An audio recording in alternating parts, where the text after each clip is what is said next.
Hello student, welcome to Mastermind classes. हम tense पढ़ रहे थे और टेंस के उसी सीक्वेंस में आज देखने वाले पास्ट टेंस। यदि आपने पहली वाली क्लासेस नहीं देखी है तो प्लीज़ आपसे एक रिक्वेस्ट है, वो क्लासेस ज़रूर देखिए। और अभी तक आपने अपने चैनल को सब्सक्राइब नहीं किया है, प्लीज़ अपने चैनल को सब्सक्राइब कीजिए और बेल आइकन को प्रेस करना बिल्कुल ना भूलें, जिससे आपको नए क्लास की नोटिफिकेशन टाइम टू टाइम मिलती रहे। देखते हैं पास्ट टेंस। पास्ट टेंस क्या होता है? जो 1 सेकेंड पहले बीत चुका है वो पास्ट में गया। क्या? ओनली 1 मिनट 1 सेकेंड पहले जो आप कर चुके वो पास्ट में गया। क्या गया? पास्ट में।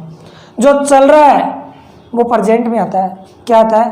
प्रेजेंट में। लेकिन जो बीत चुका है, आप खाना खा चुके हो या लिख चुके हो या पढ़ चुके हो, जा चुके हो, कुछ भी कर चुके हो, वो पास्ट में। ओनली 1 सेकेंड पहले जो आप कर चुके, कंप्लीट हो चुका, वो पास्ट में गया। किस में गया? पास्ट में। अब देखते हैं जो पास्ट टेंस का है। पास्ट टेंस के मैंने पार्ट्स बताए थे। कितने पार्ट्स थे पता है सबको? जो प्रेजेंट में पार्ट्स थे, इसी प्रकार इसके भी 4 पार्ट आएंगे। इंडेफिनिट आएगा, कंटिन्यूस आएगा, परफेक्ट आएगा, परफेक्ट कंटिन्यूस आएगा, सबको पता है। अब देखते हैं सिंपल पास्ट टेंस के बारे में। सिंपल पास्ट टेंस है, या सिंपल पास्ट टेंस को किस नाम से जानते हैं? इंडेफिनिट टेंस के नाम से भी जानते हैं। पास्ट इंडेफिनिट टेंस, जिसका मतलब क्या होता है? क्या होता है? अब देखिए, सिंपल पास्ट इंडेफिनिट टेंस, इसकी पहचान क्या होती है? क्या पहचान क्या होती है? सबको पता है। अरे जो 0 लेवल से पढ़ रहा है उसको तो पहचान भी नहीं पता। अगर जो 0 लेवल से पढ़ रहा है तो अपने चैनल पर स्वागत है। और जिसको फॉर्मूला पढ़ना है या बिल्कुल कॉम्पिटिटिव एग्जाम के लिए पढ़ना है तो लास्ट तक बने रहे। अभी जो 0 लेवल से पढ़ा रहा हूँ, सेंटेंस कैसे बनाते हैं वो सब सिखाऊंगा अभी। पहचान क्या होती है सिंपल पास्ट इंडेफिनिट की? देखिए, जो होता है ना, इसके लास्ट में क्या आता है? जो प्रेजेंट टेंस था उसमें तो है वर्ड आते, प्रेजेंट समझ जाते थे, लेकिन प्रेजेंट में भी तो पार्ट थे, उसके भी तो सिंपल था, कंटिन्यूस था, उनकी भी तो पहचान थी ना। था है, रहा है, चुका है, वो वर्ड भी तो थे। लेकिन है वर्ड दिख जाता था ना, तो किस में चल जाता था? प्रेजेंट में। लेकिन पास्ट में याद रखना, ते वर्ड कहीं पर भी दिख जाए, या ये वाला गया वर्ड ओनली गया, या ई है, ए है, अभी बताऊंगा सब। अगर ये वर्ड दिख जाता ना तो पास्ट में चला जाएगा। किसमें? पास्ट में। पहचान पता है? देखिए, पास्ट इंडेफिनिट टेंस की पहचान क्या होती है? ता है, ता था, तीते या तेते। और एक और लिखो मोस्ट इंपॉर्टेंट, लास्ट में हिंदी सेंटेंस में कहीं पर भी गया, गई, गए या ये वर्ड मिल जाए, ई मिल जाए और आ मिल जाए, आदि वर्ड मिल जाए, तो वहाँ पर पास्ट इंडेफिनिट टेंस होगा। क्या है? हिंदी सेंटेंस के अंदर अगर ये वर्ड मिल जाते हैं तो क्या? सिंपल पास्ट टेंस कहलाएगा। अब इसका जो स्ट्रक्चर होता है, क्या होता है? जो इसका स्ट्रक्चर होता है ना, वो क्या होता है? स्ट्रक्चर, सब्जेक्ट पता ही है, पता है। वर्ब की कौन सी फॉर्म आती है? ये क्या है? एफर्मेटिव वाला, यानी सकारात्मक जो सेंटेंस बनाते हैं उसके लिए वर्ब की सेकंड फॉर्म आती है। और लास्ट में ऑब्जेक्ट तो आता ही आता है। और अदर वर्ड पता है ना कैसे यूज करते हैं? एडवर्ब, एडजेक्टिव, नाउन कैसे यूज करना है बता रखा हूँ, ठीक है। तो स्ट्रक्चर तो ये क्या होता है इसका? सब्जेक्ट। अब लिखो, इसमें फर्स्ट पॉइंट डाल के लिख लेना, सिंपल पास्ट टेंस में वर्ब की क्या होती है? सेकंड फॉर्म यूज होती है, लिख लेना। सेकंड पॉइंट क्या है इसकी? हेल्पिंग वर्ब क्या आती है? हेल्पिंग वर्ब क्या आती है? डिड। क्या आती है? डिड। अब वहां पर डू डज था, प्रेजेंट इंडेफिनिट टेंस में क्या था? डू डज था। वो कैसे था? किसके साथ यूज होता था? सिंगुलर और प्लूरल के साथ कैसे यूज करते थे वो बताया था। लेकिन डिड है ना, ये सिंगुलर और प्लूरल दोनों के लिए यूज करते हैं, सबको पता है ना। डिड ना तो कोई इनमें डिफरेंस नहीं है, सिंगुलर के भी साथ यूज हो जाएगा और प्लूरल के साथ हो जाएगा। लेकिन याद रखना डिड के साथ हमेशा वर्ब की फर्स्ट फॉर्म आएगी। क्या आएगी? वर्ब की फर्स्ट फॉर्म आएगी। डू डज के साथ में भी क्या आया था? वर्ब की फर्स्ट फॉर्म लगा रहे थे ना अपन। और याद रखना नोट हमेशा क्या लेता है? हेल्पिंग वर्ब लेता है, इसलिए डू डज या डिड का हम यूज करते हैं। अगर इंट्रोगेटिव भी बनाते हैं तो किससे स्टार्ट होता है? WH वर्ड प्लस किससे? Helping verb. अब हेल्पिंग वर्ब भाई इंट्रोगेटिव बनाना है तो हेल्पिंग वर्ब आपको ऑब्वियसली लेना ही पड़ेगा। तो इंट्रोगेटिव बनाने के लिए प्रेजेंट इंडेफिनिट में हम डू डज का प्रयोग कर रहे थे। और अगर अब सिंपल पास्ट टेंस बना रहे हो तो पास्ट में किसका यूज करोगे आप? डिड का। किसका करोगे? डिड का। डिड के साथ वर्ब की फर्स्ट फॉर्म आएगी। सेकंड मत लगाने ना बोल के कि भाई पास्ट आ गया, पास्ट इंडेफिनिट में वर्ब की सेकंड फॉर्म यूज होती है। नोट कर लेना अच्छे तरीके से। अब देखते हैं आगे। अब देखते हैं एफर्मेटिव सेंटेंस। जो हम इंडेफिनिट सिंपल पास्ट टेंस पढ़ रहे थे उसका affirmative first part. Affirmative, negative, interrogative और नेगेटिव इंट्रोगेटिव पढ़ रखा है ना सबको पता है ना क्या क्या पार्ट होते हैं। अब एफर्मेटिव का मतलब जानते हैं सब। अब इसका स्ट्रक्चर यानी फॉर्मूला बताया था अभी जस्ट पहले। एफर्मेटिव के लिए सब्जेक्ट प्लस वर्ब की सेकंड फॉर्म आती है, लास्ट में ऑब्जेक्ट आएगा, जो बच गया वो आगे आएगा एडवर्ब, एडजेक्टिव, ये सबको पता है। अब ये बताओ फर्स्ट सेंटेंस है, उसने उसे एक पत्र लिखा। क्या लिखा? उसने उसे एक पत्र लिखा। अब उसने उसे एक पत्र लिखा, उसने के लिए अब क्या यूज करोगे? पढ़ रखा है क्या? पर्सनल प्रोनाउन जो इंडेक्स थी वो पढ़ रहा है क्या क्या? सब्जेक्टिव केस, ऑब्जेक्टिव केस और पजेसिव केस पढ़ रहा है क्या? पढ़ नहीं रखे, मैं पढ़ा दूंगा। ओके। अब उसने के लिए आप ही यूज करना है। ये संबंध बता रहा है पजेसिव, इसके साथ क्या यूज करेंगे? हर करेंगे। क्या करेंगे? हर। उसने उसे एक पत्र लिखा। अब वर्ब क्या है इसमें? वर्ब क्या है? लिखना। अब लिखना की सेकंड फॉर्म क्या होगी? रोट। क्या होगी? रोट। यानी एक पत्र, पत्र यानी लेटर, टू हर यानी उसे एक पत्र लिखा। समझ में आया क्या? उसने उसे एक पत्र लिखा, ही रोट है लेटर टू हर। अगला है उसने अपने दोस्तों के साथ खेला। अब पहचान पता चल रहा है ना, लास्ट में आ रहा है। क्या आ रहा है इसमें? खेला आ रहा है, इसमें भी खेला आ रहा है, इसमें लिखा आ रहा है, सॉरी लिखा आ, खेला आ, इसमें गया लिखवाया था लास्ट में, या तो या हो या गया हो, गई हो, या वर्ड हो, ई हो, आ हो, पता है। बह गया, गई के लिए तो सी करते हैं, लेकिन लड़का है तो ही यूज करेंगे। आगे गया, गया की सेकंड फॉर्म, गो की second form went, to Jaipur. हमेशा गो के साथ टू लगता है, सबको पता है। यहाँ तक एफर्मेटिव समझ में आया कि नहीं आया? फॉर्मूला क्या है इसका? स्ट्रक्चर क्या होता है? सब्जेक्ट वर्ब की सेकंड फॉर्म प्लस ऑब्जेक्ट। अब देखते हैं नेगेटिव के बारे में। अब देखिए नेगेटिव सेंटेंस के बारे में, नकारात्मक सेंटेंस के बारे में। एफर्मेटिव हो गया। अब देखिए नेगेटिव। अब नेगेटिव का स्ट्रक्चर क्या होता है? सब्जेक्ट होता है, सबको पता है। हेल्पिंग वर्ब आएगी, क्योंकि नेगेटिव बनाने के लिए नोट हमेशा क्या लेता है? Helping verb. और डिड क्या लेता है? हमेशा वर्ब की फर्स्ट फॉर्म। पता है, सबको पता है ना। लास्ट में क्या आएगा? ऑब्जेक्ट।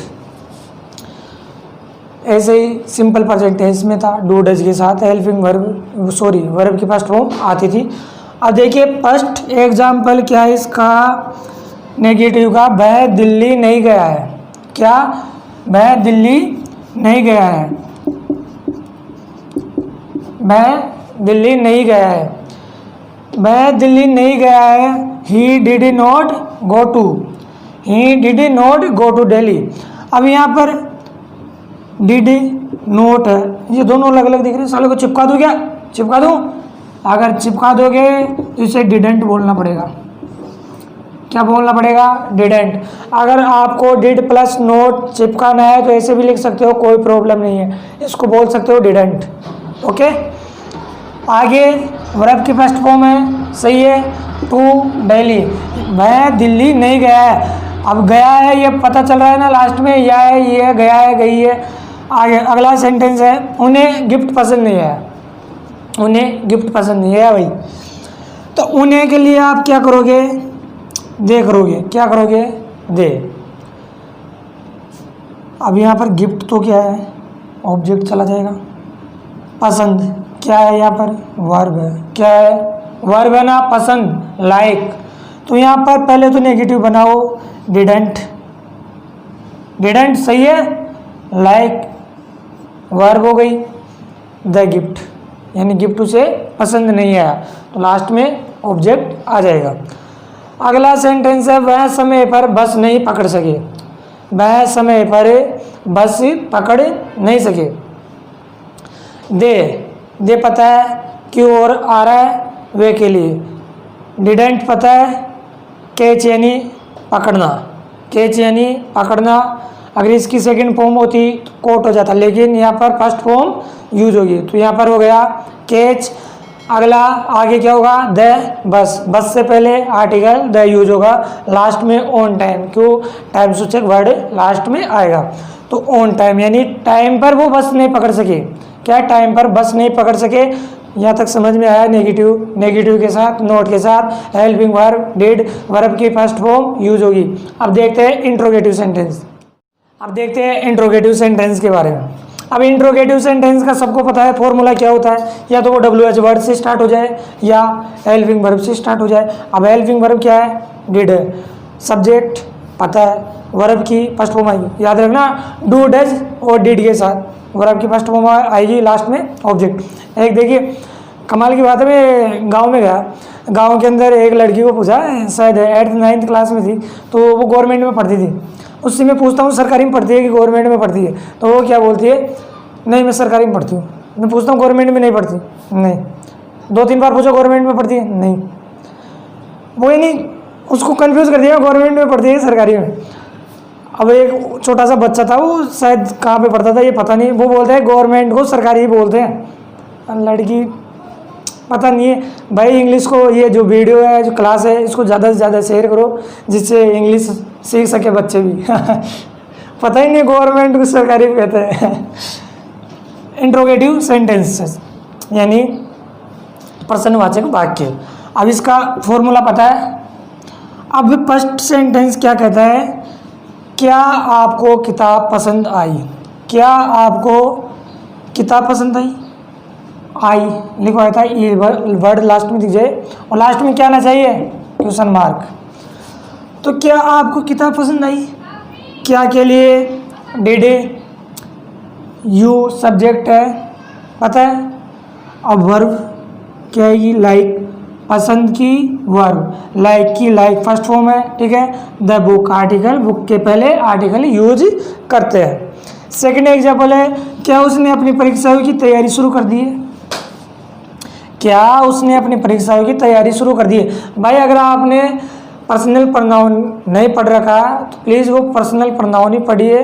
पर्सनल प्रोनाउन में पर्सन थे, पर्सन को कितने प्रकार से डिवाइड किया गया है, सब्जेक्टिव, ऑब्जेक्टिव, नॉमिनेटिव केस, जो भी पढ़ रखा है आपने, पजेसिव भी पढ़ रखा होगा, तो प्लीज़ वो जरूर पढ़िए। अभी यहाँ पर क्या उसने अपनी, अभी ये उसने अपना यहाँ पर पजेसिव दिखा रखा है, क्या दिखा रखा है, पजेसिव यानी संबंधवाचक दिखा रखा है, तो प्लीज़ वो भी पढ़ लीजिए। डिड क्यों आया, हेल्पिंग वर्ब से स्टार्ट करना है। ही पता है क्यों आया, उसने। स्टार्ट यानी शुरुआत, स्टार्ट यानी शुरुआत, यहाँ पर क्या आ गई, वर्ब आ गई। प्रिपेयरिंग ये भी वर्ब है, क्या है, वर्ब है।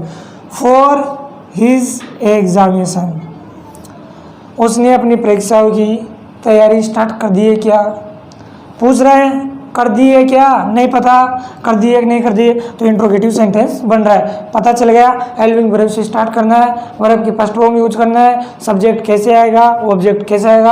अब देखते हैं नेगेटिव इंट्रोगेटिव सेंटेंस। अब देखते हैं नेगेटिव इंट्रोगेटिव सेंटेंस के बारे में, नेगेटिव इंट्रोगेटिव सेंटेंस के बारे में, जिसका मतलब होता है नकारात्मक प्रश्नवाचक वाक्य। और ज़्यादा सेंटेंस चाहिए तो अपना टेलीग्राम चैनल जरूर ज्वाइन कीजिए, वहाँ पर आपको PDF मिल जाएगी इनकी। देखिए WH word, did, WH word अगर आ भी जाए ना तो वहाँ पर डिड तो साथ लगेगा ही लगेगा, क्या लगेगा, हेल्पिंग वर्ब तो आएगी ऑब्वियसली बात है। अगर WH वर्ड नहीं आएगा तो कोई दिक्कत नहीं है, डिड से चल जाएगा। सब्जेक्ट, नोट, वर्ब की फर्स्ट फॉर्म याद रखना बस। एफर्मेटिव में सेकंड फॉर्म यूज होगी, अदरवाइज नहीं होगी, और लास्ट में ऑब्जेक्ट आएगा।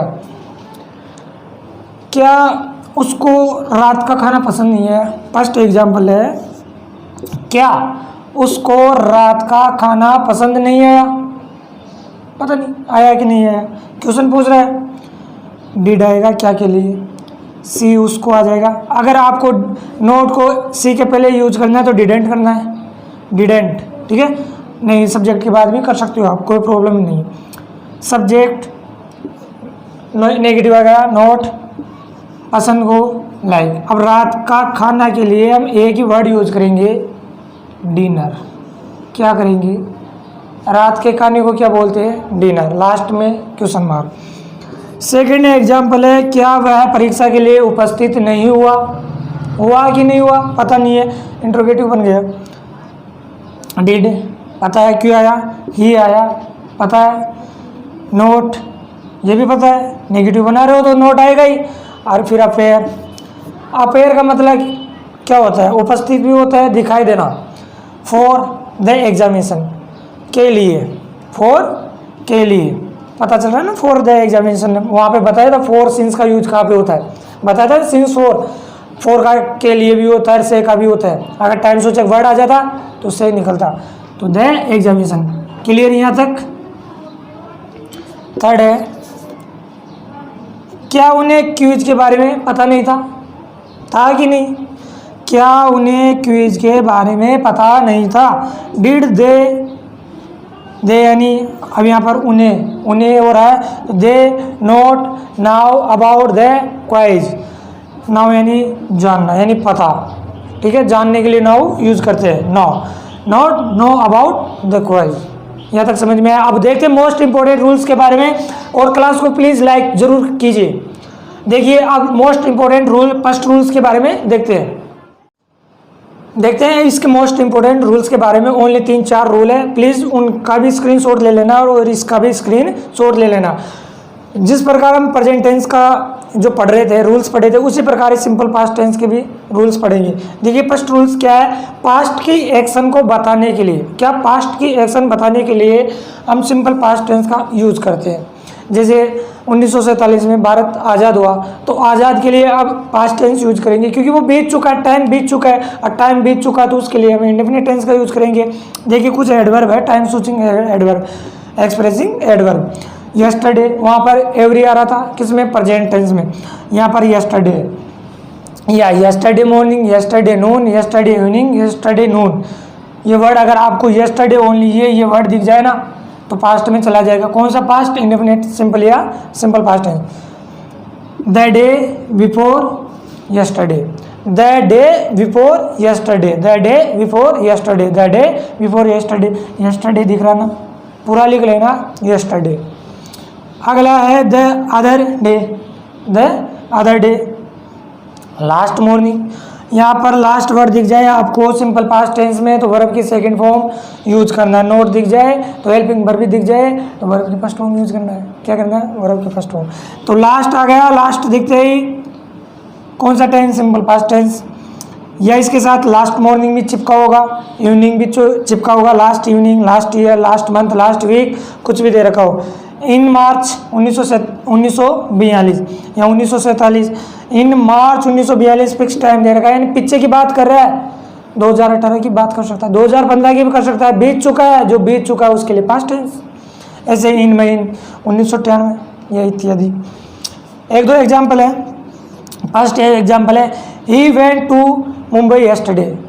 वो यस्टरडे यानी मुंबई गया, यस्टरडे वर्ड दिख गया और वेंट आएगा, क्योंकि यस्टरडे दिख गया, simple past tense. Simple past tense में वर्ब की सेकंड फॉर्म पता है। सेकंड एग्जांपल है, सी केम, केम सेकंड फॉर्म आ गई।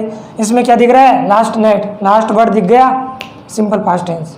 समझ में आ गया? सेकंड रूल है, बस अब आगे इजी है। देखते हैं सेकंड रूल्स के बारे में। पास्ट हैबिचुअल एक्शन, वहाँ पर क्या था? प्रेजेंट टेंस में क्या था? इसमें क्या है? Past habitual action. वहाँ पर प्रेजेंट की बता रहा था, यहाँ पर पास्ट के भूतकाल के आदत से संबंधित, यानी भूतकाल में आप क्या करते थे, पास्ट में आप क्या क्या करते थे, यानी बचपन में आप क्या करते थे, क्या क्या करते थे, खेलते होंगे, कूदते होंगे, जो आप बचपन में करते हो, जो टाइम आप यहाँ पर एक्सप्रेस कर रहे हो कि मैं भूतकाल यानी पहले बचपन में जल्दी उठा करता था, बचपन में शरारती था, तो उसके लिए पास्ट हैबिचुअल बताने के लिए आप किसका यूज करोगे, किसका यूज करोगे, सिंपल पास्ट टेंस का। अब फॉर एग्जाम्पल है, फर्स्ट एग्जाम्पल है, ही वेंट ऑन संडे, वह संडे को जाता है, वह यानी जाता था, वह संडे को जाता था, है नहीं आएगा, वह संडे को जाता था, हर संडे को जाता था, तो यहाँ पर he went on Sunday. In childhood I played cricket, यानी मैं बचपन में क्रिकेट खेला करता था, यानी मैं वो बचपन की बता रहा है, चाइल्डहुड की बता रहा है, मैं बचपन में खेलता था, कूदता था, फुटबॉल खेलता था, जो आप पहले की अगर कुछ आदतें बता रहे हो, हैबिचुअल एक्शन बता रहे हो, उसके लिए आप इंडेफिनिट टेंस का यूज करोगे। थर्ड रूल है, थर्ड रूल क्या कहता है, अगर आपको सेंटेंस में यूज्ड टू क्या दिख जाए, यूज्ड टू दिख जाए, तो वहाँ पर पास्ट हैबिचुअल एक्शन का पता चलता है, किसका, पास्ट हैबिचुअल का पता चलता है, यूज्ड टू दिख जाए। जैसे Gandhi ji used to spend in the afternoon, यानी गांधी जी क्या करते थे, आफ्टरनून में क्या करते थे, उनकी आदत है, आदत बताने के लिए यूज्ड टू बता रहा है, तो वो अभिव्यक्त कर रहा है, एक्सप्रेस कर रहा है, हैबिचुअल एक्शन को एक्सप्रेस कर रहा है, तो एक्सप्रेस करने के लिए इंडेफिनिट टेंस का यूज करेंगे। अगला फोर्थ रूल है, देखिए अब देखते हैं फोर्थ रूल के बारे में। फोर्थ रूल में क्या है, would be past habitual action को एक्सप्रेस करता है, वहाँ पर क्या था, क्या था, अभी just would be past habitual action को बताता, अभी जस्ट उससे पहले एक और देखा था। अब देखिए इसमें she would wait for her lover, अपने लवर का, इन द पार्क, अपने लवर का वेट, यहाँ पर क्या है, क्या है, वर्ब है, वुड से पता चल रहा है, वह पार्क में अपने लवर का क्या वेट करती थी, इससे भी क्या आएगा, क्या आएगा, पास्ट इंडेफिनिट टेंस निकलेगा। She would wait for her lover in the park, park में अपने लवर का वेट करती थी। अगला रूल क्या है, मोस्ट इंपॉर्टेंट रूल, सपोजिशनल, यानी सपोज सेंटेंसेस, यानी सपोज करते हो काश में इंडिया का प्राइम मिनिस्टर होता, यानी I become the prime minister of India, क्या कर लेता, हर स्टूडेंट को जॉब दे देते, हाँ, प्राइम मिनिस्टर होते तो आप हर किसी को जॉब तो दे देते। अगर वो है एक्सप्रेसिंग वर्ड है, इफ हो, एज इफ हो, या एज थॉट, या इफ ओनली, आई विश, या I wish, he wishes, they wishes, they wish, अगर ये क्या दिख जाए आपको, ये वर्ड दिख जाए सपोजिशनल, इफ यदि, आई विश, ये कुछ वर्ड दिख जाए, तो वहाँ पर आई विश दिख रहा है, आई विश, या इफ ये वर्ड आपको दिख जाए, सपोज यदि मैं बिहार का प्राइम मिनिस्टर होता, क्या पता क्या कर देता, यदि मैं भगवान होता क्या करता, यदि मैं पंछी होता तो आसमान में उड़ता, यानी सपोजिशनल सेंटेंसेस में ये वर्ड से स्टार्ट हो, क्या हो, आदि से स्टार्ट हो, ओनली ये स्टार्ट होना चाहिए, सेंटेंस से इन वर्डों से स्टार्ट होना चाहिए, तो आपको इंडेफिनिट टेंस यूज करना है। आई होप ये क्लास आपको अच्छी तरीके से समझ में आ गई है, तो प्लीज़ अपने क्लास को लाइक, शेयर और कमेंट करना बिल्कुल भी ना भूलना। कैसी लगी क्लास प्लीज़ कमेंट ज़रूर करना। Thank you.